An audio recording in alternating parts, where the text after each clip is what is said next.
Greetings, everyone. Well, how are you all today? Listen, I'm sure by now some of you have been checking out the latest news in politics in the world, particularly, I want to say, in Trinidad and Tobago and in Canada. Both countries, interestingly, held elections, general elections, on the same day. That was on the 28th, Monday, the 28th of April. Yeah, 28th of April. And indeed, we saw that the results from these elections were very, very interesting. They were, in some cases, shocking. Yes, especially in Trinidad and Tobago, they were shocking, but also in Canada had some shocks. I want to underscore rather how very vital it is to note that democracy is very much alive in the world still, in some corners of the world, and of course, even politics. I know sometimes we criticize politics and call it negative, and politics, people see politics is nasty, politics is this and that. And I think people make politics what it is. And we've seen not a perfect setting in terms of Trinidad and Canada, because I was watching some of even like the campaign evenings and so on when they had their rallies. And it's not everything that the politicians were saying that we can say or deem were very good or very nice about each other. But in essence, I must say that we saw that politics does have some positives in it as well, and that people are able to go through even elections in generally peaceful ways and to ensure that they represent what they wanted to represent during their campaigns. And so, first of all, I will say that, or remind you if you don't know, that according to the Guardian paper, the Liberal Party under the new leader, Mark Carney, won 169 seats out of just shy of a majority of 343 seats in the House of Commons in Canada. That means that they have won the election, but they really needed about 172 seats in order for them to have the majority, you could say, to be considered a majority government. Presently, they're not a majority government. They are minority government. However, they are the government because they have the most seats in the House of Commons. Along with that, you have the Conservative Party. So Liberals were they led, of course, 169 seats. Then you have the Conservatives, which is led by Mr. Paul Livier. I hope I'm saying his name correctly. He secured 144. They secured 144 seats, and then you had the Bloc Québécois, that's those people from Quebec, obtained 23 seats, while the New Democratic Party, the NDP, suffered significant losses, dropping to about 7 seats. So you find that they had more seats before. That is the New Democratic Party. They had more seats before and they lost quite a bit, including the leader of that party. He literally lost his seat. Interestingly, the following day, after the election, even while they were waiting for the official results, he tendered his resignation as leader of that party because he lost his seat. And I think another one of the leaders in one of the other parties lost his seat also. Interesting, very, very interesting. Now, we must understand that Mark Carney, who is now the prime minister, who took over Justin Trudeau, who was prime minister of Canada, not too long, I think by January or thereabout, not too long, he became the leader of that party, and he was able to champion the cause, especially with the whole issue of Trump and what he's been saying about tariffs and so on. This gentleman has been, and his party, the Liberal Party, they've been able to sort of rally their people, their nation, in a sense of patriotism. And I think that has played very positively on the fact that they were able to win the election. For some of the key things that we can bear in mind about the Canadian election is that the leadership transition, as I said, Carney, he is a former central banker and he replaced Justin Trudeau in January of 2025, revitalizing the Liberal campaign. Again, that was from the Guardian newspaper. You had US relations, that, as I said, one of the key things was the rising tensions, which the US President Donald Trump, including trade disputes and sovereignty concerns. Remember, Trump wants to make Canada a state of the United States, and obviously, a lot of Canadians are not going to stand for that. And so that issue, those matters galvanized the Canadian votes, particularly in Ontario and Quebec. So people voted tremendously because they wanted to register that they're anti that kind of rhetoric that Mr. Trump is presenting, and they are looking more for a sort of nationalistic and patriotic sort of development of the country going forward. Now we have opposition setbacks as well, where the conservative leader, Poliver, lost his long held seat. He too lost his, you see, imagine it, he lost his seat. And the NDP leader, remember I told you that, Jamet Singh, also lost his seat and he announced his resignation. The latter announced his resignation. The former, I don't think he did. As a matter of fact, he's been saying that he's watching to see how long this government is going to last. That is Poliver. He's waiting to see. To him, they won't last probably 3 years. They won't last 2.5 years. He's telling the people, "Oh, be ready," because probably very soon they could have elections again. So he's already kind of writing off the Liberal Party and the government at this time. But it's left to be seen. Interestingly, I will say that they've all conceded. Those who lost the election, they've conceded. They've accepted that they have lost, and they're all saying they are willing to work with the ruling party. They're willing to work with Mr. Carney and his party. Um, and I think that's significant for us in small economies and in small nations. It's very significant that we can learn from these people that in the midst of these big countries, and they have a lot of different issues, I'm sure, and different matters that they have to deal with as governments and as parties. But they are willing to say, as a nation, we want to come together. We want to continue to work with whoever is at the helm. We will continue to work. Yes, we have our differences. Yes, we may not see everything eye to eye. Yes, we still think that the Liberal government will not last, but we are willing to work with them for as long as. And I think that is a positive that all of us in small economies can take from the Canadian situation. If we look at Trinidad and Tobago, which is closer to us, it's very, very interesting. We saw, according to the AP News, we saw that Mrs. Kamla Persad Bisesa, right? Her United National Congress, UNC, it's in alliance with a coalition of interests. So they have a coalition, sort of, they in alliance with the coalition of interests. So that's a group of people as well. They won 26 out of the 41 seats. 26 out of the 41 seats. And it is said that that was by a large margin. And it was one of the biggest upset, they said, because it's the first time they saw so many, such a drastic, you could say, win, where you have such an upset where the government was unseated in such convincing ways, you could say, in Trinidad and Tobago. Now, if you remember, Mrs. Bisesa, that is Kamla Persad Bisesa, she was Prime Minister of Trinidad and Tobago up to, I think, 2015. And so for the last 10 years, she has not been in power, but she has been championing her party, the UNC.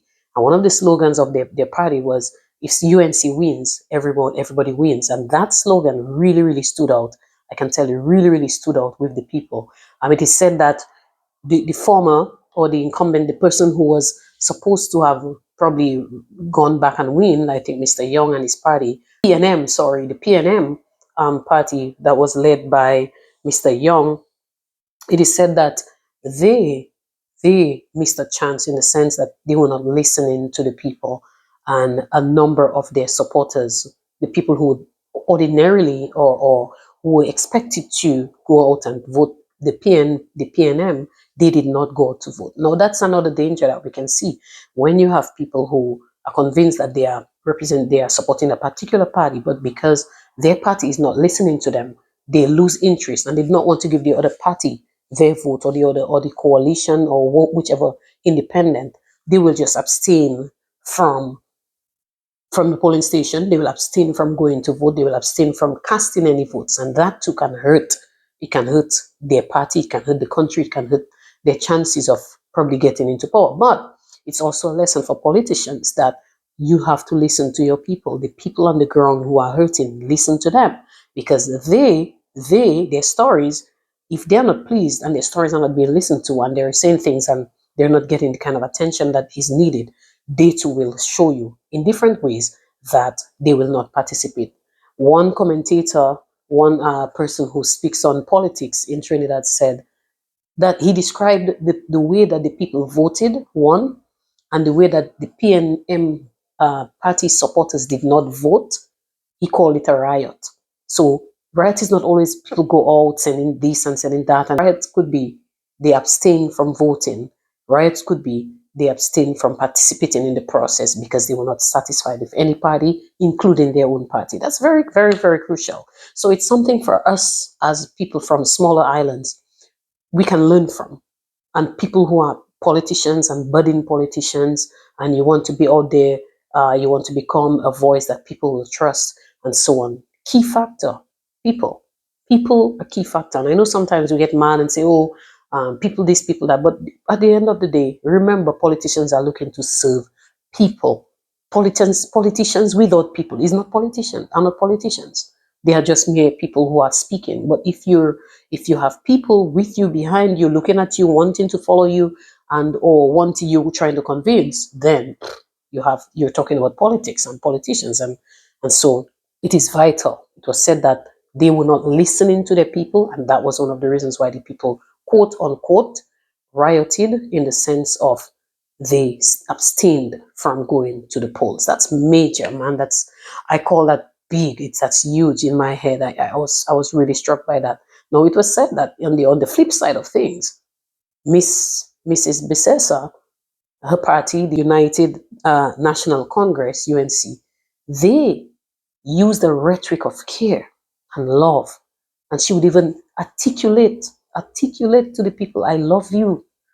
Yes. No, some might say it was dramaturgy, some might say it was theatrics, some might say it was whatever. But at the end of the day, her message of care and concern for the people, especially the people who were vulnerable, the people who are really in need, the message resonated with them. And as a result, they went out to vote for her. She convinced, the party convinced the people that, again, it is left to be seen whether she can perform, whether her party can perform, whether they can go ahead and meet the needs of the people as they have promised. That is something we all know is going to take a lot more than just verbalizing and saying nice things to the electorate. It's time to deliver. And obviously, the campaign is over, and now it's time that they have to go ahead and show to the people every day that they're working hard for them and with them, and that they can make a difference. So it's left to be seen. One thing that's very significant, and we must always remember, she's a woman. She's the first woman who has ever been prime minister, first a female prime minister in Trinidad and Tobago. She's the first female prime minister who has been twice prime ministers in the same country. Yes, so she's definitely blazing trails, you could say, for young women and for women in general, because she's not a young person. I saw someone very negatively described as, quote unquote, old, and I will not use the actual terminology that the person used because I do not want to give it any wind, but just to say that it's time we stop having age-defined people, because age is a number, and all of us are actually aging by the seconds. But I think what matters is if people are able to contribute in different ways, that we must allow them and give them the chance and give them the time of day, the opportunity to do what they can do. They come with wisdom, they come with experience that we may not have, that we can learn from. So it is left to be seen, but I must say women everywhere should take a bow and feel really, really proud of the achievement of this one woman who is able to, after 10 years, come back and be prime minister again of the same country with a strong team behind her, seemingly a strong team behind her. Today she was sworn in as prime minister of Trinidad and Tobago, and you could hear the people in the audience, "I love you," and she would give back, "Yes, I love you too," and so on. And then, of course, that's emotional and everything. It's great, but you could tell that there was a sense of happiness within the room among her people. So you want to comment Trinidad and Tobago nationals, be them for PNM and or UNC or even the coalition of interests, those people, you want to commend the people of Trinidad and Tobago for having a mature politics that allowed for one, to have a good election, an election where, yes, they had people, observers from CARICOM and other, I'm sure, other agencies come and observe the election. But interestingly, they were able, after that, to have such a smooth transition thus far of power. Transition of power thus far, I should say thus far, things can flip very quickly. But at least today you saw the swearing in of the new prime minister, you saw the swearing in of the new attorney general and so on. And it was good to watch. It shows a sense of maturity in the country, and that people are able to, yes, okay, the election is over, let's move on. And so that's what we hope and pray, that all the Trinidadians will get on board and build their country together as a people, as well as the Canadians. That's what we hope for all of them, that they will actually get together and build their countries. Because at the end of the day, the politics, people will always differ in thoughts. They will go into the House of Parliament and they will express their thoughts based on what they think is good for their people. But we must always remember at the end of the day that there's a nation to be built. And so that must always be the focus. So I want to commend Canadians, those inland and those abroad who voted, and they had early voting in some cases, and they had voted on the actual day of the 28th as well. And those from Trinidad and Tobago who also extended and their votes and participated in a very democratic and mature political environment in order to give themselves new governments. Interestingly, we can learn a few things from Trinidad and Tobago as well. So Kamla Persad Bissessa, as we said, her party won 26 out of the 41 seats. We said that, and they defeated the ruling party, the ruling People's National Movement. They defeated the ruling People's National Movement, which secured only 13 seats. My people, 13. This is mad. 13 seats, right? And of course, the Tobago People's Party gained the remaining 2 seats. So in essence, we can say that they have 26 and 13, that's 39, 40, 41. 41 seats, and we see for ourselves what happened. The opposition came from behind and swept the polls. Some things to learn. Snap election. Prime Minister Stuart Young called early elections shortly after taking office, okay, seeking a mandate amid public discontent over his unelected appointment. So he was elected as prime minister. He was, sorry, appointed as prime minister, not elected. So the people did not vote for him to be prime minister. He was given the title by the former prime minister. And as he came, he didn't take time to observe the environment to make sure that he's on solid footing. He called a snap election. Was that a smart thing? He's going to have to go back and think about it. Did we make the right decision as a party, or did we not? Clearly, from the result, one could say it was very premature, and he did not do a very good evaluation to determine if that was the best thing to do.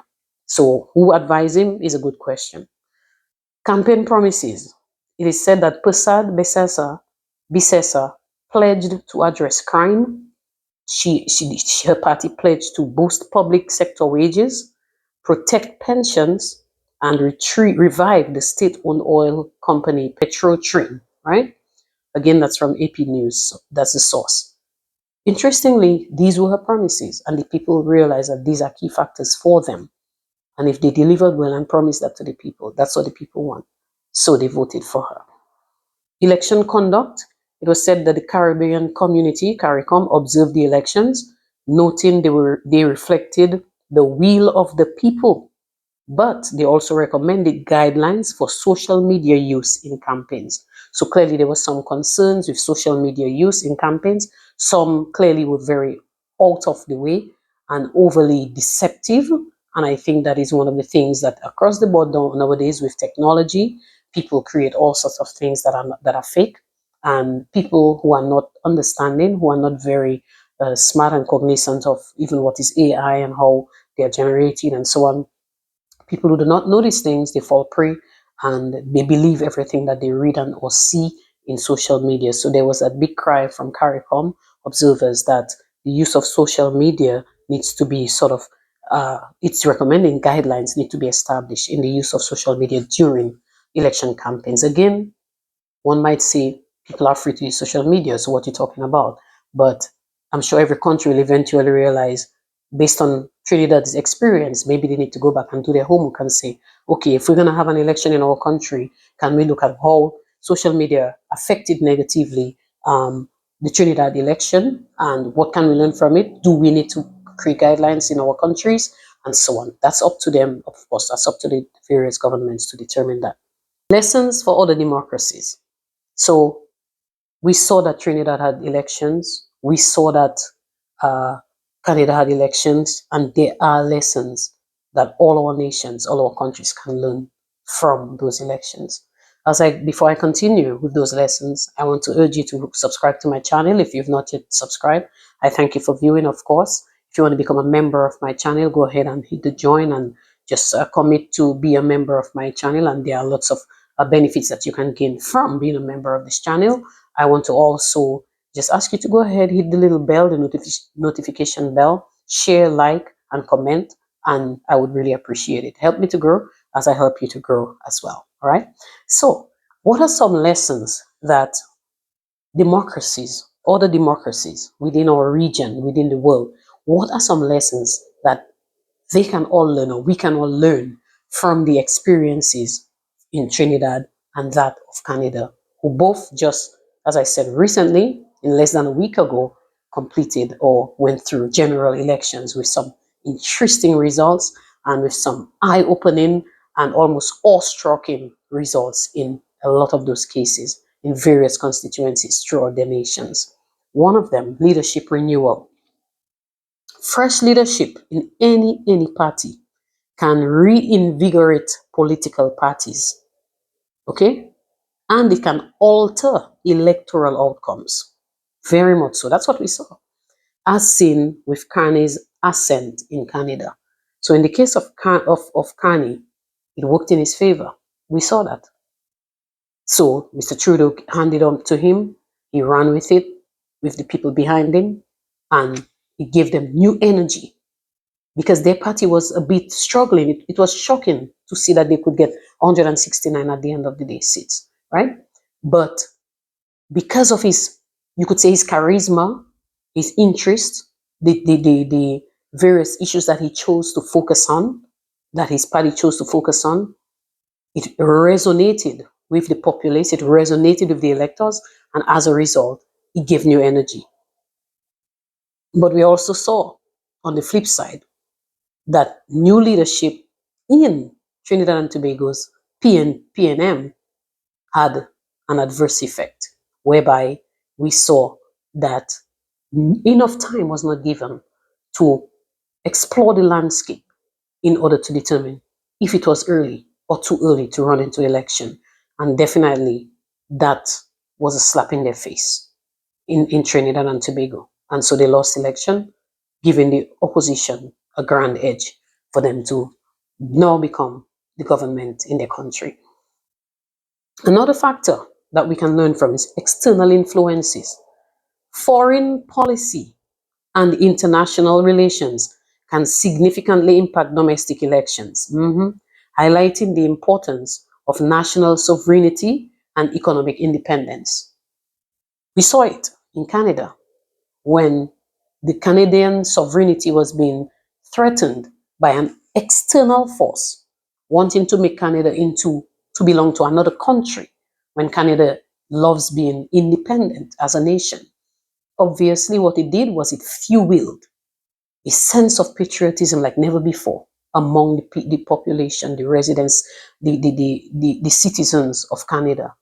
And as a result, it worked in the favor of the winning party. And you could say all the parties, that it worked in the favor of the country in that sense. So sometimes external forces can have either positive effect, or it can also have negative effect, because there are some negative external forces that can come to play in any entity, in any nation, and if the people are not careful, they can get drowned into it, and then of course be misled, you could say, by external forces. So external forces need to be explored, need to be looked at, and need to be dealt with swiftly by all and sundry, I would say, when it comes to having an election in their countries.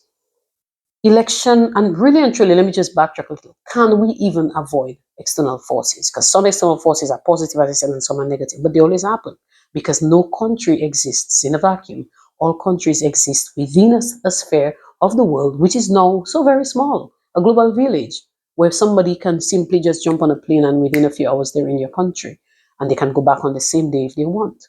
And so you have that. We have all of these to consider, that external forces will always be a factor, but how much we allow them to impact elections in our countries, it's something that we have to look at. Election timing, sorry. Election timing. When do you choose to have election? What dates? But not just dates. How soon do you choose to call an election based on the system, based on the struggles of your country, based on how the economy even is in your country? When do you choose? So the timing that is being used is very important. And so you find calling snap elections without a clear mandate or public support can backfire, as evidently by the PNM's defeat in Trinidad and Tobago. We saw it.